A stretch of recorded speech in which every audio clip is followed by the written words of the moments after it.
and welcome back to Atlassian Europe. And we're here with Josh Millers, the CEO of the browser company, which is in the process of being acquired by Atlassian. So we can't get into too much detail about the future plans, but welcome to the show. Thank you very much. Awesome to be here. First Atlassian team conference. All right. So a lot of people are going, well, why do we need a new and different browser, and what's going to change about the experience in the age of AI? And so kind of educate everybody about what you guys are working on. Yeah, so the origin of the company is actually pretty humble. My wife got a new job. She got a brand new MacBook with an M1 chip, super fancy. She worked for an artist who was 76 in Flagstaff, Arizona, not the bastion of IT innovation and forward-thinking teams. And I noticed that she never left Chrome during her workday. Like, even in an old industry, she would get PDFs from old school New York galleries, and those PDFs were now URLs. And her email was a URL. And so the origin of the browser company was looking at how people were using their computers and noticing they weren't ever leaving their browser. And their browser was really more of an operating system for their day-to-day, and the fact that their applications and files were now in the browser. So the idea behind the browser company, Arc, our first browser, and now Dia, which will be expanding with Atlassian, is how would you re-architect and redesign a browser if your assumption was not tabs or information from the super information highway from 20, 30 years, really 30 years ago, but you said, hey, these are actually the tools and files that I'm using every day that used to happen on Mac OS or used to happen on Windows, but it's now moved up the stack to the browser layer. So explain how that will change the way we work, because today I'll open my browser and there'll be 15 tabs on that I'm kind of trying to mentally connect. Yeah. But is there a better way of thinking about all that? Yeah, and we think about it from a couple different angles. One is applications. So again, we don't think of them as tabs. We think of them as tickets or documents or videos. And when you think about it that way, you have features like if you're in a Google Meet meeting, and then you have to switch away to another tab that might be a document that everyone in the meeting's reviewing or some research you want to do quickly on the side relevant to the conversation. We automatically take that Google Meet meeting, because we don't view it as a tab, we view it as a meeting, and pop it out into a little custom video player just for video calls with little meeting controls that will follow you around anywhere you go in the browser. So that's an example of if you're someone that is in video calls a lot for your job, every time you do a call, we're making that experience more seamless and more convenient because we don't think of them as dumb browser tabs. We think of them as smart app objects. Right. So that's one area. The other area is with AI. And if there's one thing we've learned about AI, is unreliable and can feel like slop. And the things that change both of those downsides of AI are when it has a lot of context about you and your job. Where is that context? Your context is in your tabs. Why is it in your tabs? Because your tabs are your apps and your files in 2025. So the idea is that instead of having to export things out of your browser into some AI tool, if all the context of what you're working on is right there, then can we teach an AI model when you use it natively in the browser to really already understand the things that you're working on because it's right there with you? But both of those are examples where it's not redesigning the browser for the sake of it. It's saying the browser was designed for something totally different, and this many decades later, really, people are turning to it as the heartbeat of their job, and let's make a browser that reflects that. Dumb question, but what you're describing, is it really a browser or is it something else altogether? Well, fun fact, we called it the Browser Company of New York as sort of a misdirection. So we've always viewed what we were building as a new type of operating system at the web layer. Now, this is an idea that is age-old. There have been so many attempts at this, and our view is that the timing for this idea in a world where we have devices across, you might have a Windows PC for work and an Apple device for your smartphone and your car, and that you're going to want a computer that follows you around all those different devices. And in the modern world where everything's moving to the cloud and there are these proliferation of devices, you're going to want a browser or something that sits across all of them at the web layer. Now, we don't think the average person, I think your audience may be the one narrow niche in the world that wants to talk about operating systems based on top of the web. But for most other people, that's not a thing they're looking for. So we call it a browser because 3 to 4 billion people a day use a browser, and they're familiar what to expect. So our hope is sort of like the iPhone. One day, someone picks it because it is better than Chrome or Safari in very concrete ways that they can relate to. And over time, if we do our job, they'll look and go like, wait a minute, I'm barely touching my downloads folder, or I'm barely touching the folders on my desktop. And we can evolve the browser to really reflect that new need.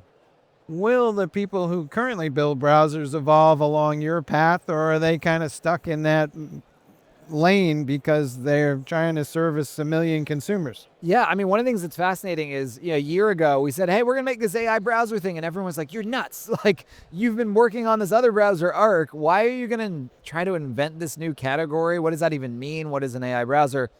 Now there are 5 or 6 vendors rushing to build AI browsers, many of them very similar to ours, Dia. So we view that as validation that actually there is going to be this new category of browser, pseudo AI. Is it new? Is it the old thing updated? There are going to be a lot of people, and what we're deciding to double down and focus on is an AI browser for work. Because our view is that in 2025, when you open your laptop, you're probably doing your job or school. Because on the weekend, you probably want to be on your phone or on Apple TV or out in the world doing an activity. And so if you're opening your laptop, it's probably because someone's paying you to do that.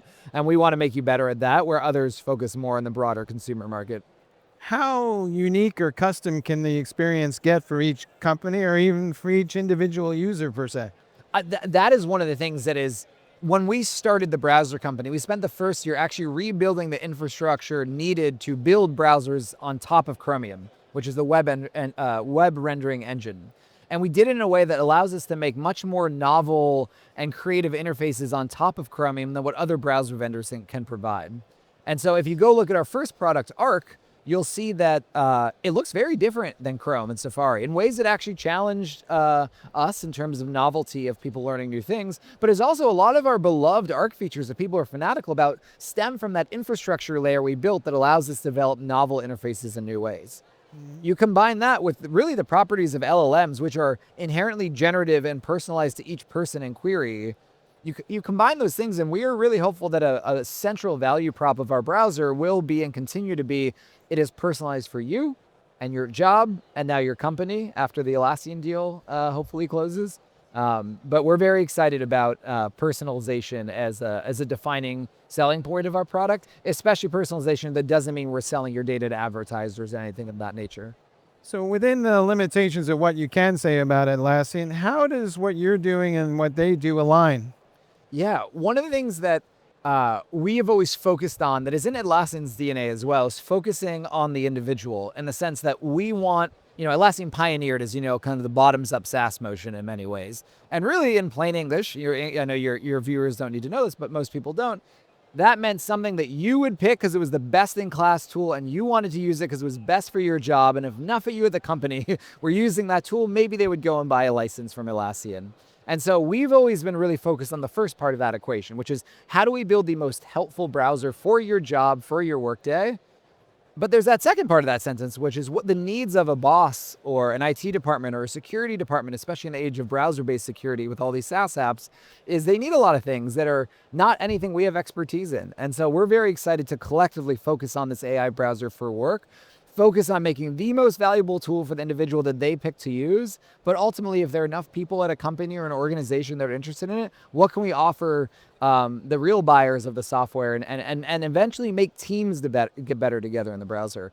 Actually, when we started the company was in 2019, 2020, like at the height of collaborative web-based software. Figma, GitHub, Notion, Airtable, all these companies were coming out with very collaborative multiplayer software. And we always wondered, why do you have multiplayer and collaboration at each app? Shouldn't it be at the operating system layer? Should it be at the browser layer? So there's teams and work functionality that we're excited about with Atlassian as relates to learning how to distribute DIA to organizations and meet their needs. But I also think there's a lot to do, but just how do you make teams work better together, just in terms of their day-to-day work and workflows?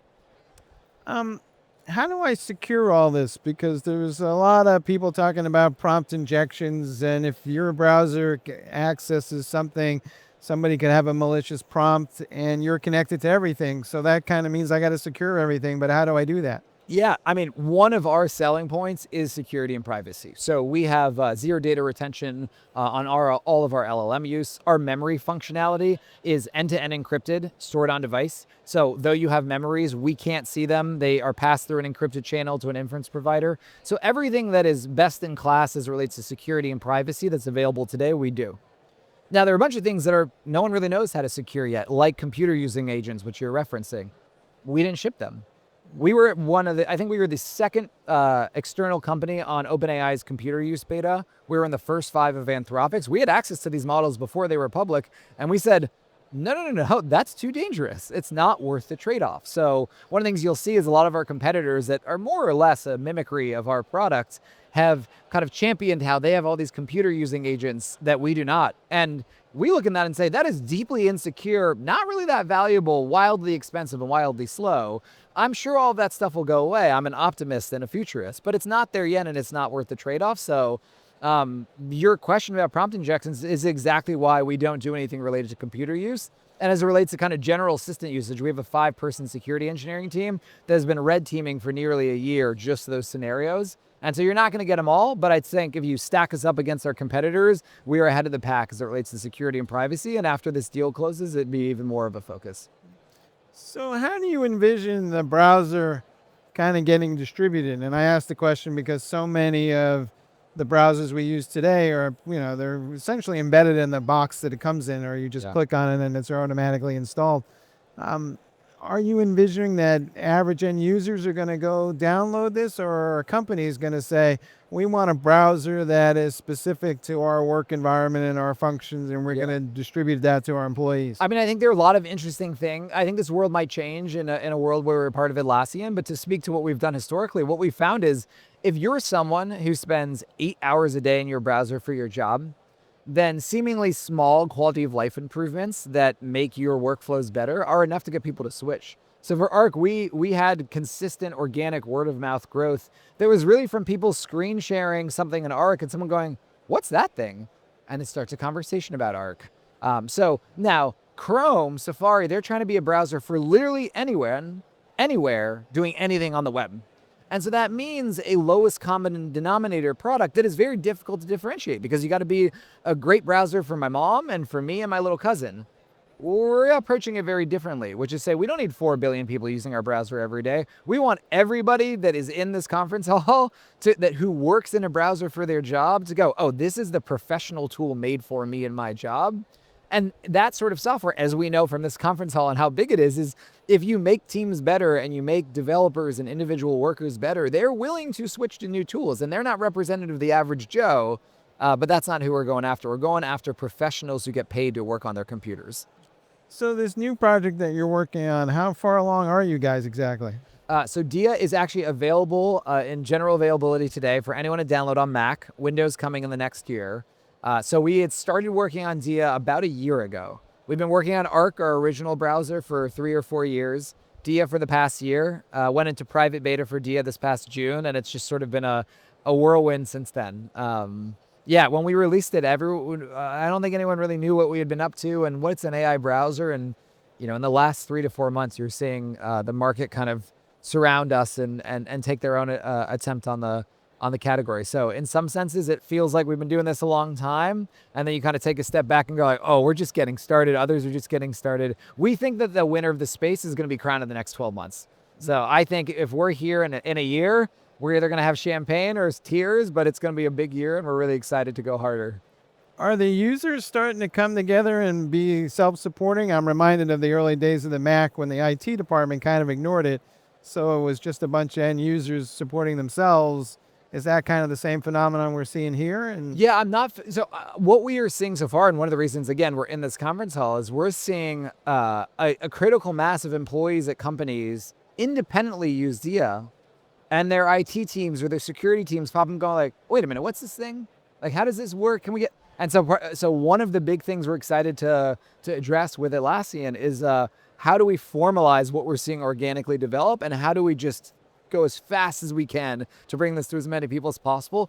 And for us, that always starts with shipping excellent software that is actually useful to people in their day-to-day, and have trust and try to encourage that sort of word-of-mouth growth that comes from the best software tools and technology in your life. And that's a high bar, and it's really hard, and we don't always hit it. Sometimes we get high on our own supply and think that we've built something great, and we really haven't. But when we built this, integration for your calendar that pulled out video URL links and made little nice buttons to join the meeting 2 minutes before, the word of mouth chatter we got from that, because if you're hopping between meetings all day, every time you're like, thank you, Arc, thank you, Dia. And so it's going to be hard. It's going to be really hard. There's a lot of competition, but we're encouraged by the groundswell we're seeing. And, hopefully if this deal closes, we'll be able to go even faster. All right. Hey, folks, you heard it here. The way we work is changing. And it may be in a browser, or maybe we call it something else someday. Who knows? But one thing for sure, we're not going to be watching a bunch of tabs from now on. Yeah. Hey, Thank you very much. all right. Thanks for coming by. And we'll be back in a minute.